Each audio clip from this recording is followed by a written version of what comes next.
Succeeding as a freelance journalist is one of the world's toughest professions. Larry Grobel makes it look easy.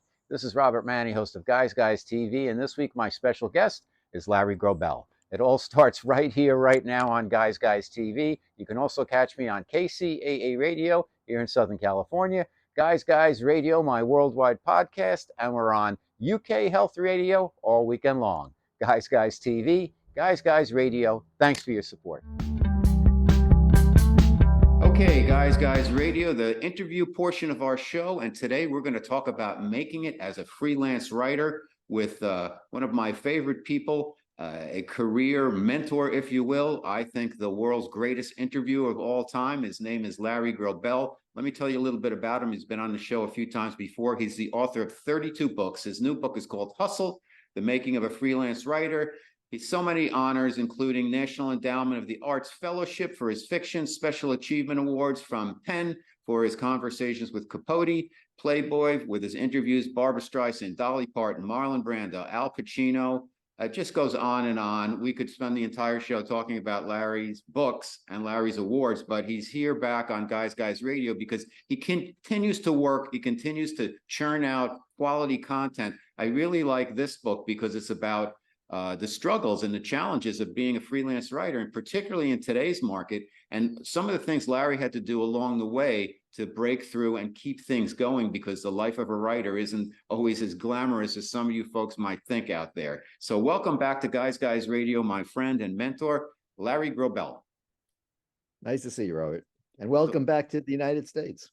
Thank you. As I had mentioned on my social media, we went through a family trip. My mother-in-law wanted to get everybody together. She's in Korea. She travels everywhere. She said, let's all meet in Hamburg, Germany, and we'll take a cruise up the fjords through Norway. We'll stop at Copenhagen, and then everybody split up from there from around the world. And my wife and my son, we went to Istanbul because we were taking Turkish Airlines. And so we figured, let's stay there for 4 days. And it was quite the experience, but I don't want to spend any more time on that because I'm here for you, Larry.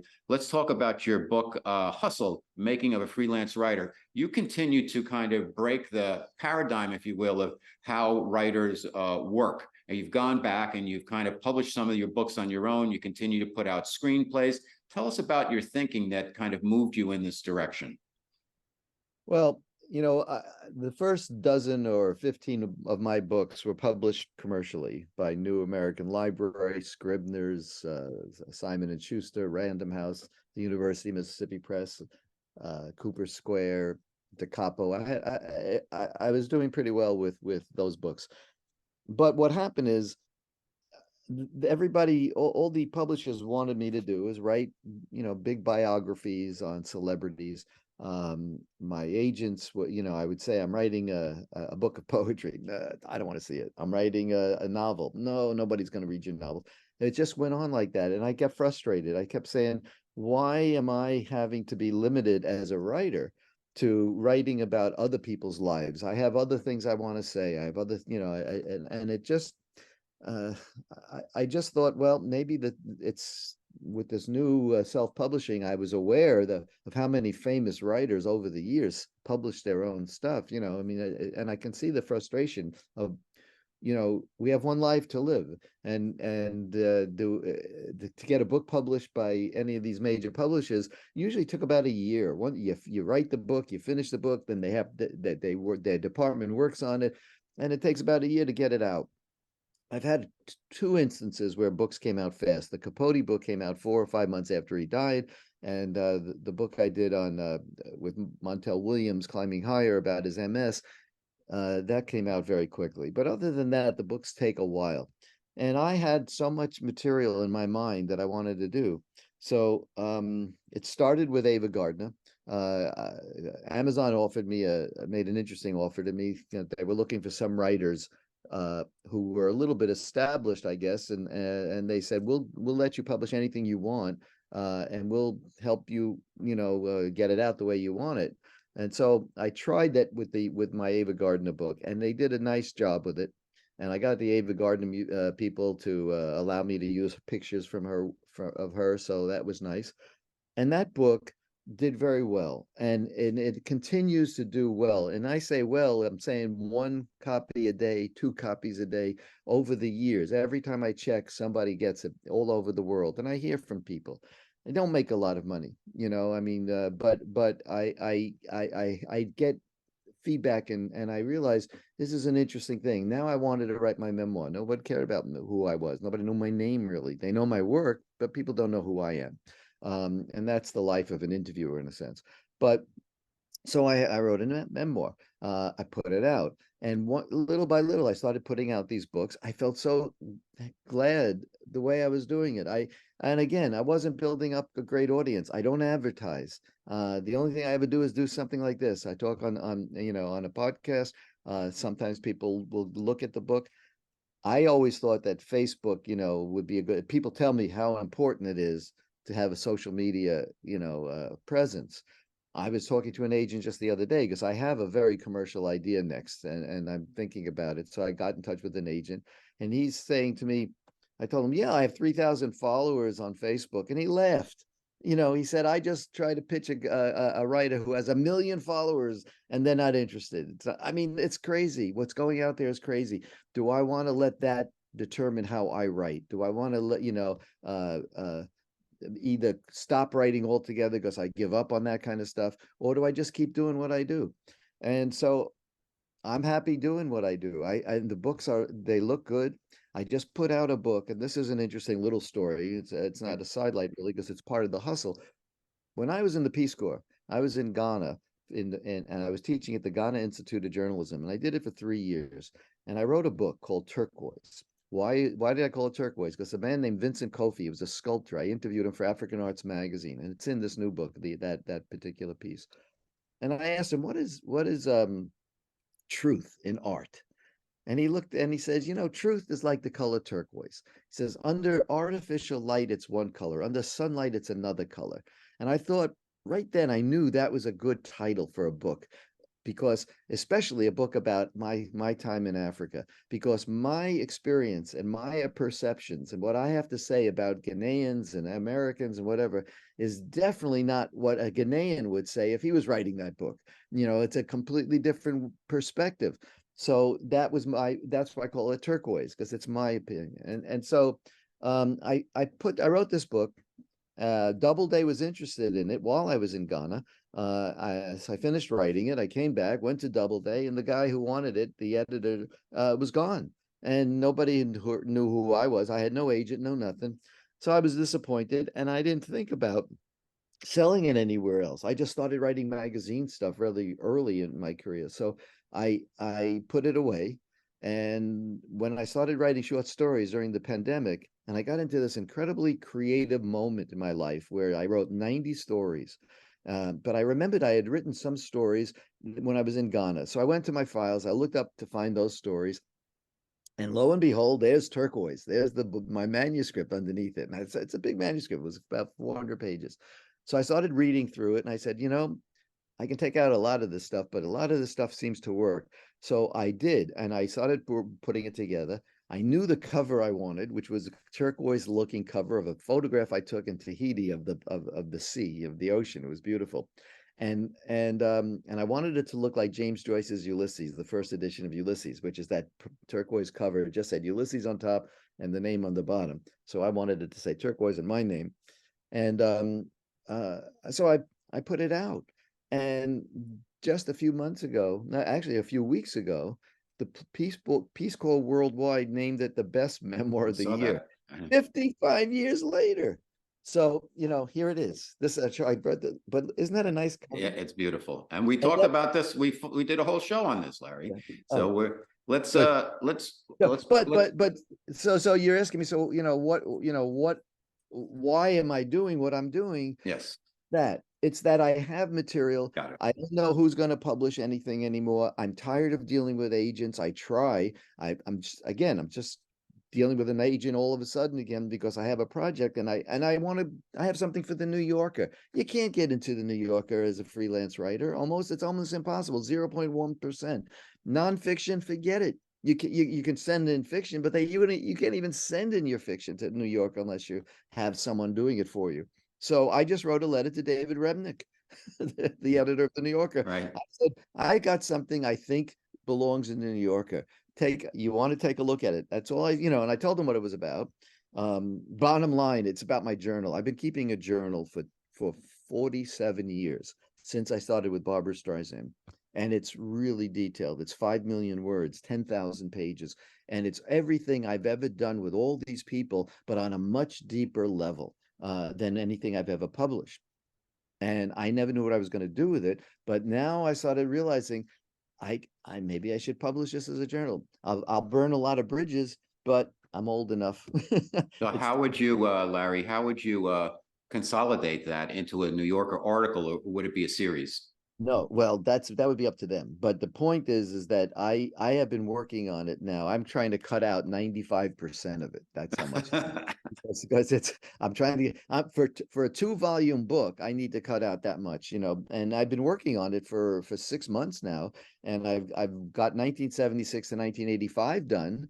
And I mean, I'm sitting here. I mean, every I'll give you an example here. This is what my journal looks like, right? I mean, this is just pages and pages of journal, and this is just from January to May What, 1986. when would you write in your journal? Did you have a routine where like every morning you get up I at a certain tried. time? Usually it was when I had something on my mind, so it Mhm. could be any time. Al Pacino would call me, and we had a 2-hour conversation. After we got off the phone, I would write down what we talked about. Same thing with Dolly Parton. Same thing with Patty Hearst, or with Marlon Brando. I had a lot of conversations with him. So I would, sometimes I'd have a pen with me. I would take notes as we talked, just because so much of what was said was so interesting. And it was like, I mean, it's not, I'm not going to include all the betrayal type of things. I'm not going to make, I mean, Al and I talked about his personal life a lot, all the women in his life. I'm not going to put a lot of that in. I'm not trying to hurt anybody, especially the children of these Sure. people. But there's so much about, pictures he turned down. Why did Dustin Hoffman do this? Well, how did Paul Newman take this? It was because Al turned all this stuff down. Then we talked about it. It's interesting. It's a very good behind the scenes thing. Pavarotti came to my house. I had 35 different major celebrities come to my house for dinner, for conversation, whatever. It was Let Angelina. me ask you this, Larry. Why, you've interviewed 36, I believe, full-blown interviews for Playboy magazine and so many others, including the book about Brando, Ava Gardner, Capote. Why do you think that these hard to get to stars who don't want to talk to people, like on Guys Radio, I have people who come on, they want to sell something, they want to come on for the most part. Sometimes I Right. have to chase them down, but in your case, they didn't want to talk to people, but they talked to you. Why do you think that was, Larry Grobel? It's a question. It's not that easy to answer, but in another sense, I look at it this way. I had a lot of other experiences. My time in Ghana, 3 years. Dolly Parton was fascinated about ghosts, right? And I had encounters with people who had encounters with ghosts. Brando, when I talked to him on the phone, he was trying to figure out should he talk to me or not. And when I said I was in Ghana for a couple of years, he kept asking me about my background, am I liberal, am I conservative, And when he heard about some of my stories, okay, he got interested in talking to me. And so at one point, I think once I did the Brando one, it opened up a lot of doors. Everybody wanted to talk to me because I had talked to Brando, and everybody had Sure. especially the acting world, they love Brando. I'm easy to talk to. I do a lot of research. So once I broke in with Playboy, it was Streisand, Dolly Parton, and Marlon Brando, and Henry Winkler was in there too. Those were the first 4 interviews I did. Well, people got a lot of attention, and people saw that I wasn't out to get anybody. I was there to really do some deep research and to get people to open up in ways they never did before. So I think the work itself showed that they could trust me.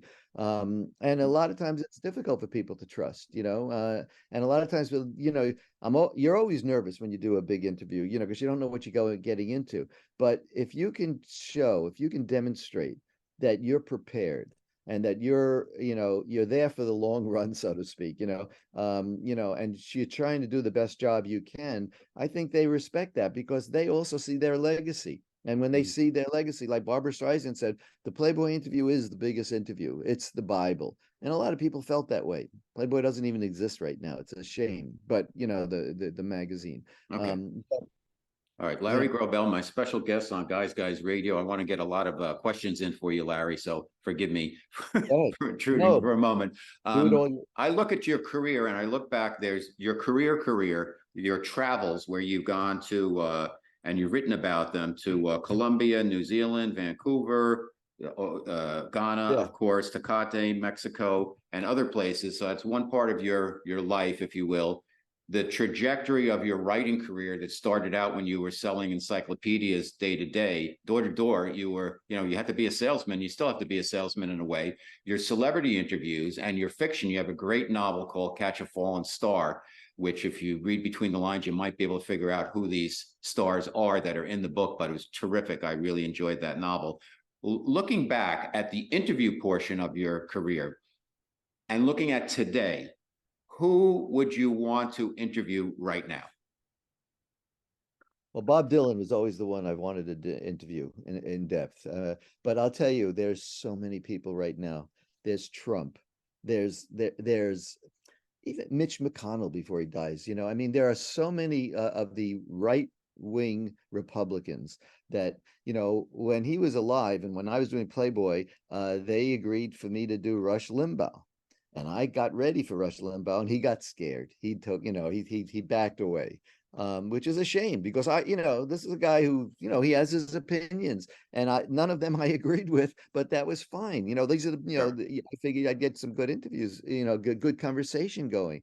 But I mean, Ted Cruz curdles my stomach. But would I interview him? Yes. Would I go at Marjorie Taylor Greene? Yes. I would do all those things if I could. But who I would prefer to do is Don DeLillo. Cormac McCarthy just passed, so that's a shame. But I look at who are the writers right now that I would like to do. Who are the scientists? I look at each field and I think who's Fauci would be a pretty interesting one because he's also now controversial. They're going after him. What he did. I think he did a remarkable job in full, both with AIDS and with COVID. But Jim Jordan, I can't figure this guy out. I mean, it's just I can't believe it, but I'm starting to watch Fox now because these people are on all the time, and Stephen Miller. He's a kind of a vampire guy. They're trying to bring down Biden. They rather than do what's right for the country, rather than pass the bills and get the pharmaceuticals down, get all the deal with climate change. Is it a hoax? Is Trump's right? I'm looking out at New York right now. It's 96 degrees.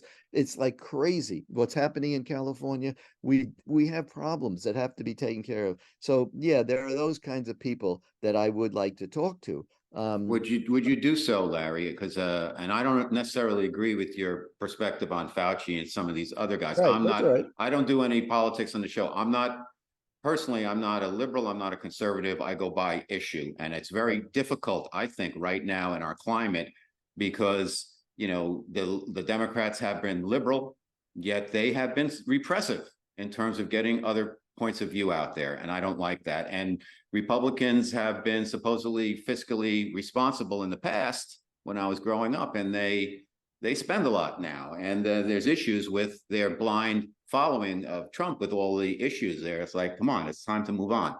If you interviewed Trump, what would be like the 3 questions you'd really want to ask him? Well, I wouldn't even try right now because first of all, I spend a lot of time thinking about the questions I'm going to ask. I mean, so off the top of my head, there are no 3 questions. What I'm trying to do with a guy like Trump is talk to him. It's like I did Bobby Knight, and Bobby Knight and Trump to me are very close in that Mm-hmm. way. I would have to compliment Trump. I would have to get him to trust me. It would Mm-hmm. take me a day of a couple of hours to get to blow him up, make him feel I'm with him all the way. Let's talk about any accomplishment that anybody said he's done, and let's go into that. And then once he feels I've gotten stuff, from him that is decent, I would start to, talk about it. I would like to know, I would like to bring up the lies. I mean, was it I don't know if it was the New York Times or the whatever that did this thing where he had 5,800 lies in a period of time of 2 years. I mean, it's incredible. But does the man understand lying? Does he understand morality? Does he have any kind of ethical feeling? Does he feel about it? Does he care about anybody but himself? What about these people who can't afford? They're going to jail now because they can't afford their legal fees. And he's getting millions of dollars off of getting indicted and stuff. He's not helping. Giuliani, he's not helping. Mark Meadows, are they going to turn on him? Are they going to finally get a little out of him? Who knows? But how selfish is this man? How does he deal with his children? What are and there's a lot of questions, that to talk to him about. But there's somebody else I would love to interview is Otani, the baseball player. Yes. Otani might be the greatest ball player we've ever seen. And if he's hurt his shoulder, we don't know if he's going to be pitching anymore this year. But this is a phenomena. And he's my wife being Japanese, I take her to the interview because I need help with the language so he could feel free to talk. But if you could give me Tom Waits, Bob Dylan, and Otani. Let's see. How about Dylan? Because Dylan, every time I've seen him interview, he's very careful and he doesn't give a lot. How would you, I guess you'd want to spend some time with him to get to open up. What would you want to get him to open up about? Look, Bob Dylan won the Nobel Prize in Literature and didn't show up. He sent somebody there to speak for him. That's kind of unusual, isn't it? I mean, that's a very peculiar thing to say, oh, I can't make that date or something. Well, I wonder if he was embarrassed by that. If he's a great lyricist, he's a great writer, but he's not is he a Hemingway? Is he a James Joyce? Is he that? I don't know. But how does he feel? And did he feel humbled by it in a way that he didn't go to do that? Dylan is just someone I would love to dive into his brain as much as I could creatively. I would definitely look at all the lyrics as I would with Tom Waits and bring up little, things here and there. What did this mean? Obviously he was influenced by carnivals, and there's a lot of carnival stuff in his Tambourine Man and his other ones. You have these images and the jingle jangle morning I'll be coming. Well, where did these images come from? And I know they came from things he had seen.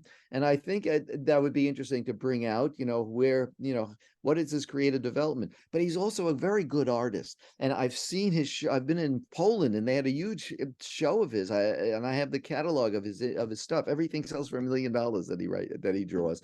But he also makes gates. He does iron gates and stuff. There's a lot of things to explore with him. And politically, he was very, involved with, Hurricane Reuben Carter. His lyrics are often very political as well. Yes. And I we're in a troubled time, and Dylan sort of is the spokesman of our generation. I would love to get him to talk about things in ways that I think would be interesting to explore. Again, a big challenge. It would be a big challenge. I'd have to listen to everything he ever did, which I do. I listen all the time, but I have to go into the lyrics, go into that, read his book, Chronicles again, and all the books about him. That's how I work, and then I would try to look for the kernels of things that might spark in his imagination. That would be the challenge.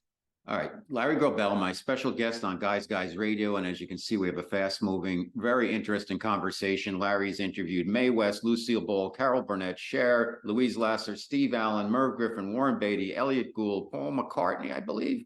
No, Paul McCarthy. Paul McCarthy, the artist, the avant-garde artist, the performance artist, right? And you've Hugh Hefner, Pacino, De Niro, Brando, Patty Hearst, Jesse Ventura. What was he like? Well, Jesse Ventura, this is a guy who This was a controversial interview. Right? Yeah, it was one of my most controversial. That one and but the Bob Knight, one of the two most controversial interviews I ever did. But Jesse Ventura was the governor. He was only governor for a few months when I went to see him.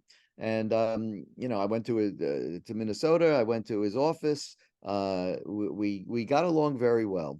And then I started asking about all the different things he had said and whatever, and I never thought what he was saying was that controversial. In other words, he did talk about, religion is an opiate for the people, basically for weak-minded. It's like a crutch for weak-minded people. One of those really remarks that just piss off people who are religious. He talked about fat people that, you want to stop being fat, push away from the table. I mean, he just said these things. He talked about an incident with in the Navy, that guys grab women's asses. Well, so what? That kind of a thing. So, and he believed in Kennedy's assassination, as a conspiracy, and all this. So he had a lot of controversial things that he did say. And when you put it all together in an interview, and it just like one thing after another. And to my surprise, when that interview happened, 3 or 4 days before it actually came out in Playboy, or a week before, they put it out on the Associated Press, and I started getting phone calls at 5 in the morning from people in New York, and I had people wanted to talk to me. I didn't even know why. I said, "What are you talking about?" And they said, "Well, your interview with Governor Ventura." I said, "Hasn't come out yet," and they knew, but they hadn't seen it, and so I was suddenly on TV or on every possible channel during the day, in the evening. I was on the Geraldo Rivera show. I was on CNN. I was on ABC. It was amazing. But so was Jesse Ventura talking about it. And he kept saying, listen to Larry Grobel. He says, you should, I didn't say anything that I didn't say. And he was affirming what I had done. And then some months later, I get an email, a call from his people saying, that dinner that you said you could put together with Oliver Stone, Jesse's going to be in LA in June. Can you still do that? This is after the interview. His popularity was 70% when I interviewed him. After the Playboy interview, it was 49%. He didn't run again, right? So in a certain way, he could have really been pissed off at me, but he wasn't. He accepted what he said as what he said, and it was fair to interview. Mhm. So yeah, I put together this. He thought he wanted Oliver Stone because Oliver Stone had done the JFK movie. So I called Oliver Stone, and he said, yeah, he would come. I called Robert Towne, who was a great screenwriter. I thought that would be a good addition. And we had dinner at my house.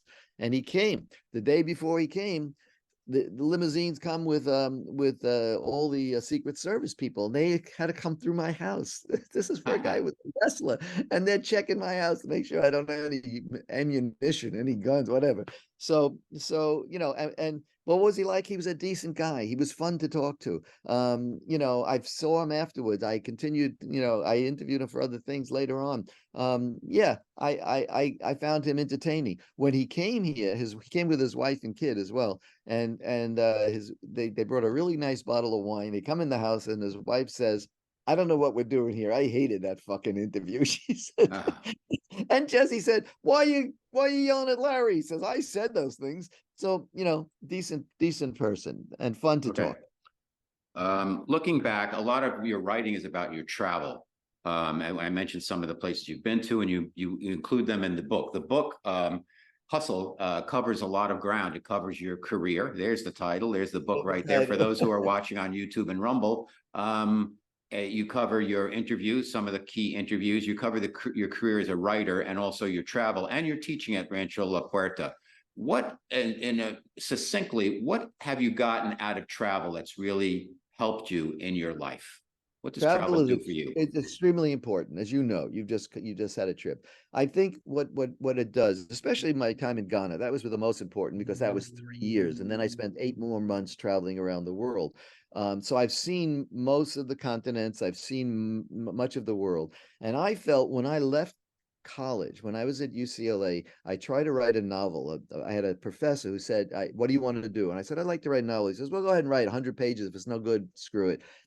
Couldn't believe 100 pages. So I wrote a novel, and it was about a young kid who went to college. It was my life. I put myself fiction, and I wrote about 150 pages. And then I ran out of stuff. I ran out of things. I didn't finish. And I realized I need experience. I need the experience. And what would give me experience? Traveling. I went to Europe, I mean, I went to every museum I could, I saw all the things I did. My wife wants to go. We were talking about going to Japan soon. She says, she wants to go to all the, the churches and the what do you call it? I said, no, I don't want to do that. I've done that already. Let's just watch the people. Let's go to small towns and just look at people. Because I think people are different. In Ethiopia, when I was there and I saw a woman making a basket, and I bought this basket, I have it. You could put milk in the basket. That's how tight the bottom is. The hole in the bottom is so tight. Very well made. So to me, so much of my experience and so much of what allowed me to talk to all the people, or getting back to why do people want to talk to me, because I have all these experiences. I was in India. I saw, this ceremony where the men all dressed up with green and blue paint, and they dress up as, women, and they do these kinds of dances. Always blowing my mind. I was always struck by how different things were, how people perceived you, who invited you into their homes and who didn't want you to come near them. Were they afraid of you because you were American, or did they welcome you? So over the years. Larry, what's your biggest epiphany about people from traveling worldwide? And I've done some of the same, not quite on the scale as yourself, but I have my own take on it. But what would be kind of a generalization or takeaway, a key insight that you have about people? Because, a lot of people in our country are somewhat, and I say this not in a negative way, provincial in that the U.S. has so much that a lot of people who live in the United States don't go anyplace else, because it's so vast, it's so diverse in a way, yet in other ways, it's not at all. So what have you gotten out of your world travel? Well, the thing about speaking about Americans, I read somewhere that I don't know if it's like 4% or 8% of Americans have passports. I mean, some very low amount of people have passports. Wow. It's amazing to me because, people are, they're comfortable where they could speak. So maybe they'll go to England if they have a passport, because, but a lot of the world doesn't speak English. A lot of it does. You can get by with somebody will always be able to speak English somewhere in the world, but there are places I've been where they just don't. I mean, when you go outside of the Accra in Ghana, most people are speaking their dialects. Again, you're asking me questions that are difficult to respond to. Is like an epiphany of what travel is. My overall sense of what travel is and why I encourage, whenever I was teaching, I talk about the Peace Corps, go in there, because your eyes will open, will change, your life will change in different ways, depending on where you end up going. If you're going to a small town in China, if you're going to go to South America, if you're going to go, you're always going to see something different, even if it's the way somebody chews on a stick. I mean, they clean their teeth with a chewing stick. They don't use toothpaste or a toothbrush. You didn't know that? How about when you have to go to the bathroom? They use a corn cob with their left hand only to wipe themselves. Did you know that? I mean, there's so many things. Like in India, people get used to the cows to a point where, when I got used to it, or when I realized I was there for a while, I spent a few months in India, was when I was in a small town in Udaipur, and a cow was in front of me, and I was looking another way, and the cow shit on my foot. I was wearing a sandal, and I couldn't see my foot. And these Indians were sitting there on the ground selling their peanuts or whatever they were doing, and they were watching me to see my reaction. And my reaction was to be very casual about it. I mean, I was constantly learning when I was there. I was always seeing something I didn't know before. That's my epiphany, in a sense, is that the world is wide and it's broad and it's there to take in. And then you get to start having romances. I've had romances with women in Africa and in Europe and in South America. I've been lucky in that way. Before I got married, that's what happened. I married a Japanese woman. Why? Because I was open to it. You know what I mean? And I feel I understand people better because I got to know them and I got to live with them and I got to. Let me ask you this, Larry. And as per that, what would be then a generalization, if you will, an epiphany about people through your travels worldwide? I always say, people are people.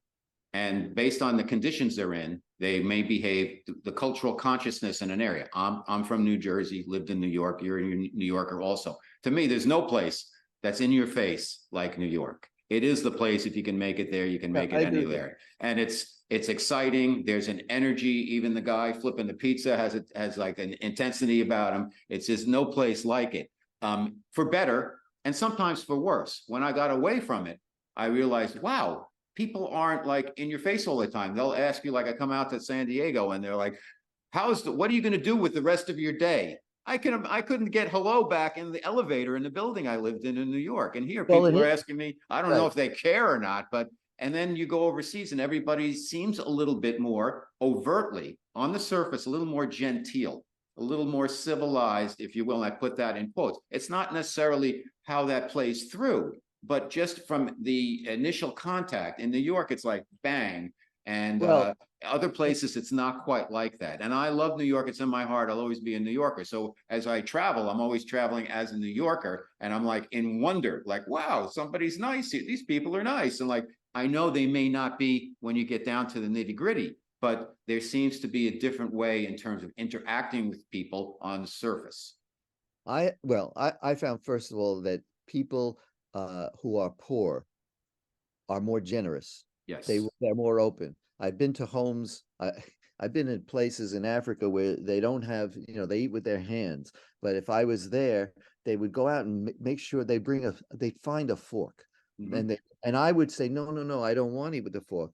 And then I looked at their faces and they were crestfallen because they were happy to, to do this. They went out of their way. So I would use the fork because I saw, it's people will give you something. If they have a piece of bread, they'll give you half. If they, in Ghana, there was a thing where when you visited somebody, I used to have people come to my house, students or whatever, or just people I got to meet. I had a nice place. I was living in an apartment. It was a duplex in a house. I'd walk them to the door. Sometimes I'd go to the, outside down the steps, say goodbye, and they would walk away.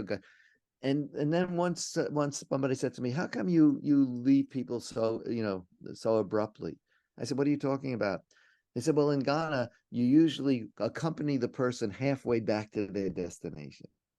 Isn't that something? That's great. I had no idea. But after I did that, I understood. So if they weren't taking a taxi home, if they're walking, I always walked them halfway back.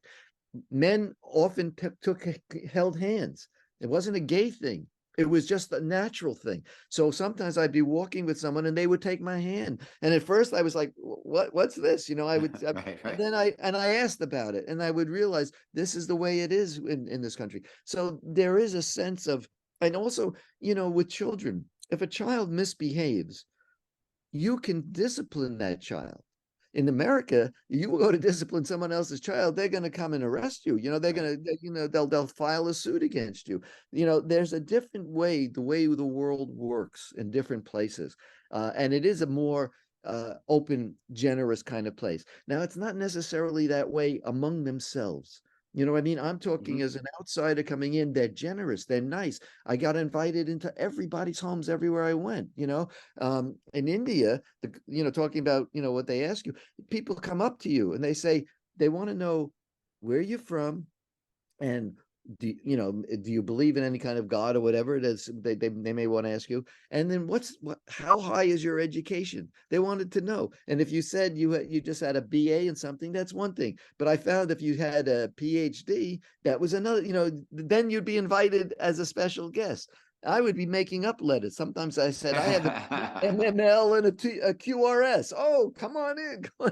So, but it's just different. And, and we are a xenophobic country. We are, we don't trust other people. Look at what happened when Trump came in and he says, the Muslims are terrible people. We got to do a ban against them, against all of them, because there's a few bad people out there. It's a tough world right now. And, I hitchhiked around the world. I went into strange cars. I went into strange homes. You can't do that too much anymore, especially if you're American. They'll kidnap you and they'll take, in Colombia, they'll kidnap you just for you, so someone will send money to get you out. So you don't know, anymore how the world is. But, we haven't made it a better place, and that's unfortunate. Well, there's still some time for that, so let's hold our patience a little bit. Last question for you. The book is Hustle. The challenge is really of a freelance writer. what is the takeaway that you want your readers to have from it? Because it's so artful. The book spans, to me, it's like a Larry Grobel sampler. You've got Yeah. interviews, you've Yeah. got travel, you've got about your career, some of your philosophies. Tell us what you want the takeaway to be from the reader. Well, when I was thought of doing this book, it's that the freelance writing. When I was teaching, I always said, if you can be a freelance person, you make your own rules, you make your own time, you get to, you budget, if you can afford to do this, but how do you do it? It's very hard to do. And I did it, but I did it because I did it through print magazines for a great deal of my time. And then I started writing the books and teaching afterwards. But it was basically magazine work. And I got some of my magazine stuff failed. I had an article that early on for Esquire, and I had an early one for Playboy, 1973 and 4. And both of those got rejected or didn't get published for one reason or another. And it made me cry. I remember going upstairs in my sister's attic and I started to cry because I thought, I want to do this. And I had a chance at the big time and I blew it. And then I just sort of picked myself up. I said, I went to the New York Times and I said, I'd like to write an article about this bird artist or this meteorologist. And they said, okay. And I did these articles, not for the money, because I got $75 for each of them or something. It was nothing, but I got the byline. Now suddenly I'm a New York Times writer. Then I did something for True Magazine on stuntmen. So now I'm writing for another professional magazine. So that's what the book is trying to show you, that you can pick yourself up from failure or from success. Then I did this long interview with Tony Bennett. And Tony Bennett, it was for a book. And in the end, he didn't want to do the book. And then he ended up doing a book with somebody else that came out. It was a kind of a junky thing. And I got angry. I said, why'd you do that? And he said, well, this guy said I didn't have to say all the things that you wanted me to say in the book about my life. I said, well, so I said, I didn't get paid. I didn't get paid to do this with you, Tony. I did it on trust. But I spent months with you and I traveled with you. And so I said, I'd like you to pay me for my work. And his lawyer offered me $5,000. And I said, listen, that's not enough. I said, it's not even a magazine article. I'd rather keep the material and use it one day. And he says, go ahead and do it. So I did. I didn't take the money. I didn't do anything. I never published it. But then I put it together and I have a 12,000 word interview in this book with Tony Bennett. It's good. It's great. It's terrific too. And it's never been published before. Yeah. So there's stuff in there that, yes, it's all about travel and this and that, but it's also about cowboys in the Llanos in Colombia and how they how do they live, these barefoot cowboys that I traveled with, or how does this Vincent Kofi, this article in the African Arts, or this Black Eagle, this guy, and then this is the article I did for Esquire. Okay, they're all different, and so that's what it's just to inspire, really. It's inspire that you could do this. It's possible. Well, as with everything else you do, it's inspirational. You've inspired me. I continue to consider you a coach and a mentor for me and a friend. And I thank you, Larry Grobel, for coming back to Guys Radio. Everybody, the name of the book is Hustle, The Challenges of a Freelance Journalist. There's the book, Freelance Writer. And all of Larry's work is available. You go on Amazon or your bookstores, you're going to find it. And he's got 32 books. He's got